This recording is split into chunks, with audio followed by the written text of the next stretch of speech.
You know, there's a reason why we have passed the National Defense Authorization Act every year for the past 57 years. And that's because it's vital for the men and women who take responsibility for defending our country.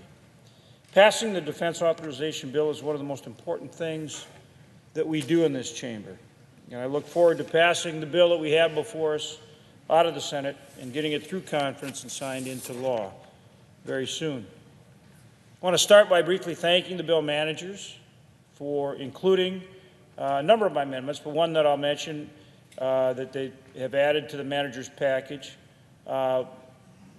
is an amendment that requires the Air Force and the National Nuclear Security Administration to submit a joint progress report every 6 months on their efforts to develop a new nuclear cruise missile capability. This will help ensure that their efforts are synchronized and that we stay on schedule. The nuclear cruise missile is an important part of our deterrent, and I'm grateful for the committee's willingness to work with me on this amendment and include it in the manager's package.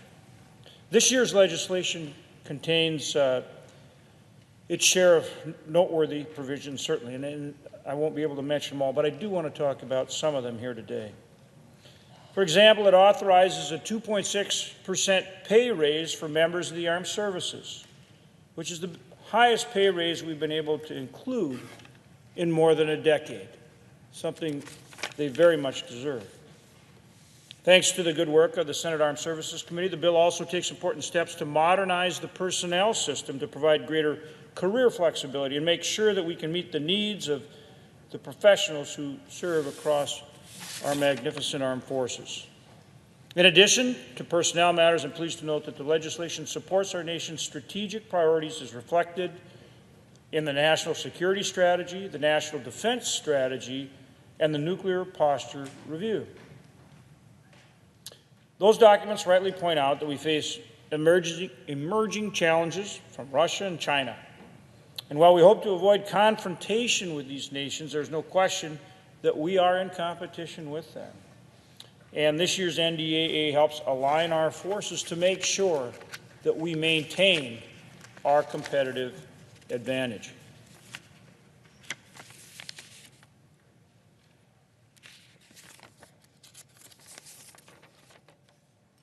This legislation also authorizes significant numbers of fighter aircraft and additional numbers of submarine and surface ships. And the reason we're able to do that is because we, in the budget agreement this year, provided more funding authority for our military.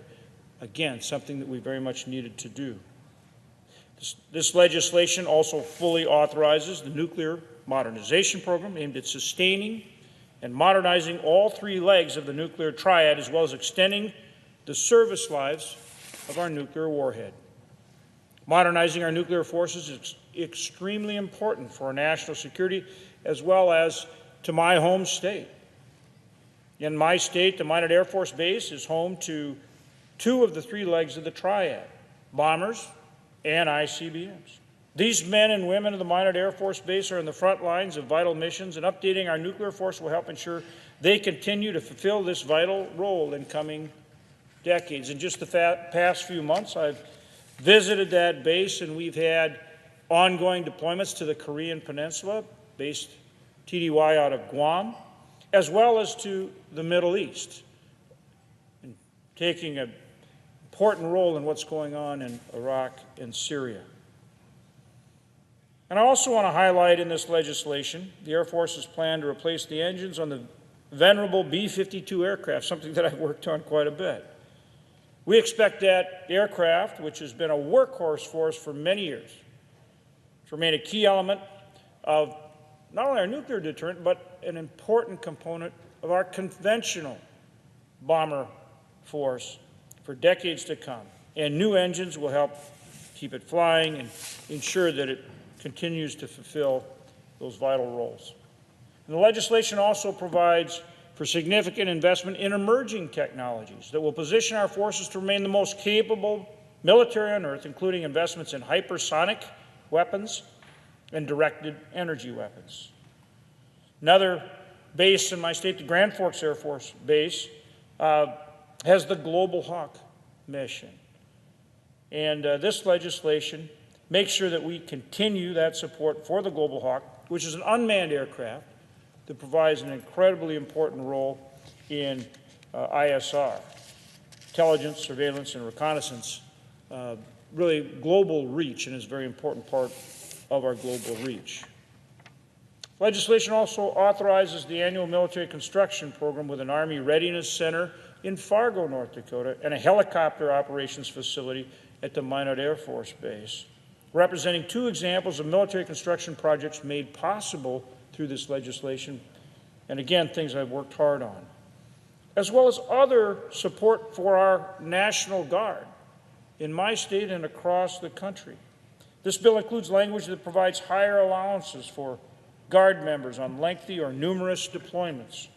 It also addresses federal delays in recognizing promotions for National Guard and Reserve members that play such an important role in our armed forces.